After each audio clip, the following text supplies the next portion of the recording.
If time were actually your problem, your life would look different by now. That should bother you a little because you had more time before. You've had the free evening that you promised yourself that you were going to use well, the quiet morning you swore would change your pace, the open weekend that you protected, said no to things because you were going to use this time to reset. And I've been there too. I've been there where I get the day off and the weight doesn't lift. I get the quiet moment and the clarity doesn't come. I finally get the peace that I said I needed, and instead of getting momentum, I have resistance. And if you're like me, you feel it. You scroll not because you want to, but because scrolling asks nothing of you. You organize not because it matters, but because you feel productive. You prep instead of begin because beginning would require something that you feel that you don't have. And somehow the things that matter most still don't move. That's usually when we use the biggest lie that we ever tell ourselves. I just don't have enough time. Not angrily, not dramatically.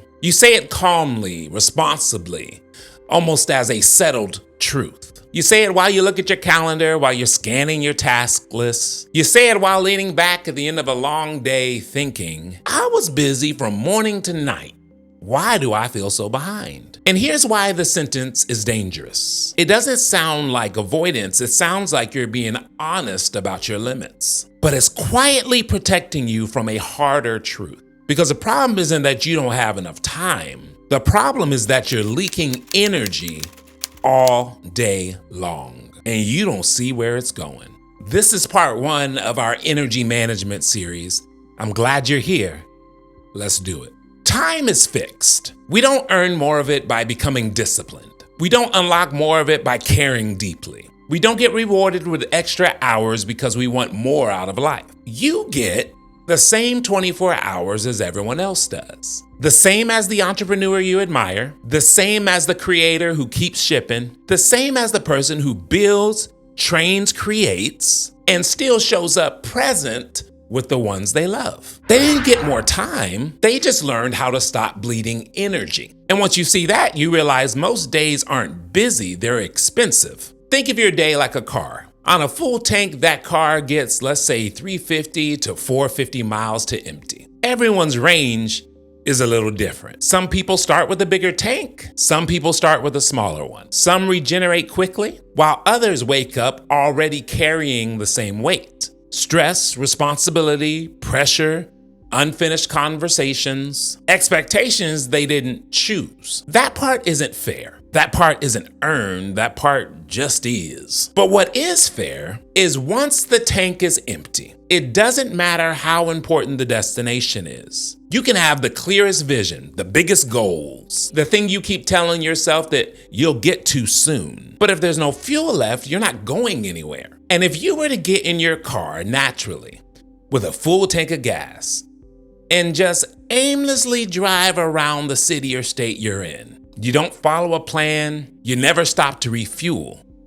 What's gonna happen is you're going to end up running out of gas and hope that you either have AAA or a cousin with a gas can that can come get you. And this is the mistake that many make. They drive their lives as if their energy is unlimited and then judge themselves when they run out. Most people don't run out of time, they run out of usable energy. And more importantly, they spend it without noticing the cost. And what I've noticed is that it's rarely the obvious things. It's not just work. It's the emotional detours that we take without realizing it. The conversations from earlier that we keep replaying because part of us wishes we had said something different and the other part is still trying to win it. It's the look someone gave you, the tone that lingered longer than it should have, the unfinished loop you never closed, still running quietly in the background of your mind. Maybe it's even the decisions you make over and over and over again. What to wear, what to eat, when to respond, whether this needs explaining. Again, decisions that should have been made once, but instead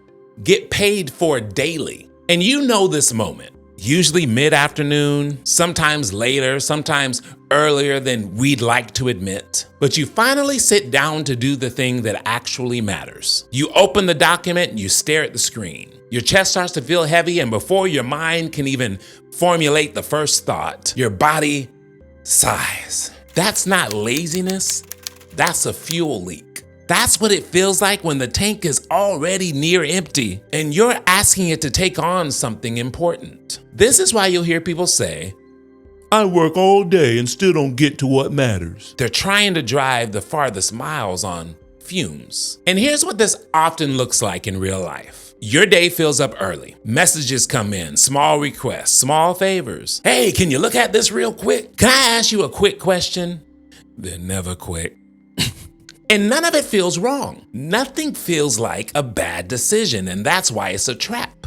Because by noon, you've spent your energy deciding, responding, adjusting, reassuring. By mid-afternoon, you've been productive but not progressive. And then you finally turn towards the work that matters most. Suddenly, everything feels heavier than it should. Not because it's hard, but because you already used those miles. The day didn't steal your time. It spent your energy on things that felt urgent but were not important.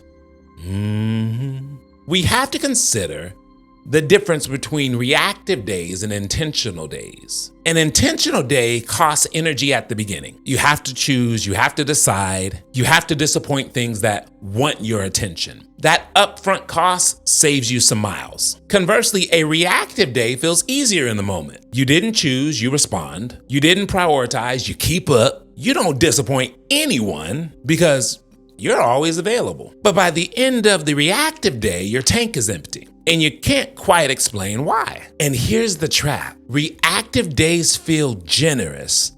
Intentional days feel selfish until you see the results. And here's the shift that most people never make. You're not lazy, you're not unmotivated, you're not lacking discipline. This isn't a character flaw. It's a systems problem. James Clear, you don't rise to the level of your goals, you fall to the level of your systems. A system is an energy protector.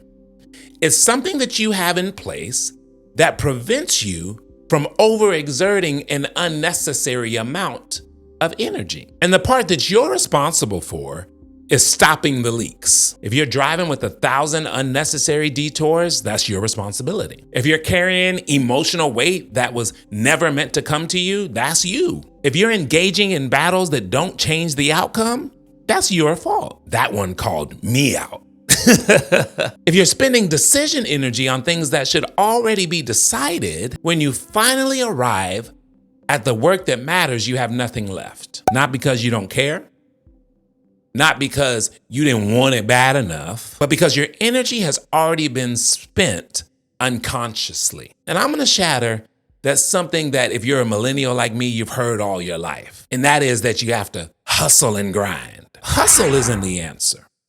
Flow is. Once you see this, something shifts. Think of it like this.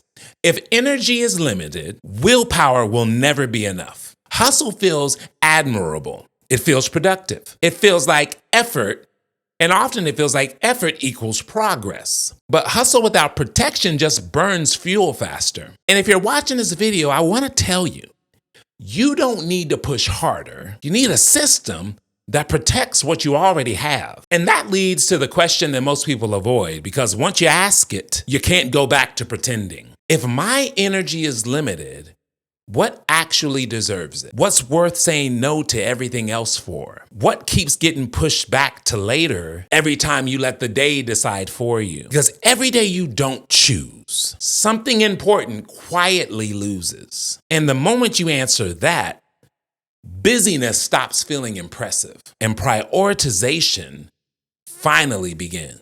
That's part one in our energy management series. If you enjoyed this video, I want you to put in the comments, I'm watching my miles. And always remember that growth is a journey. It's not a destination. I'm in it with you, and I'll see you on the next one.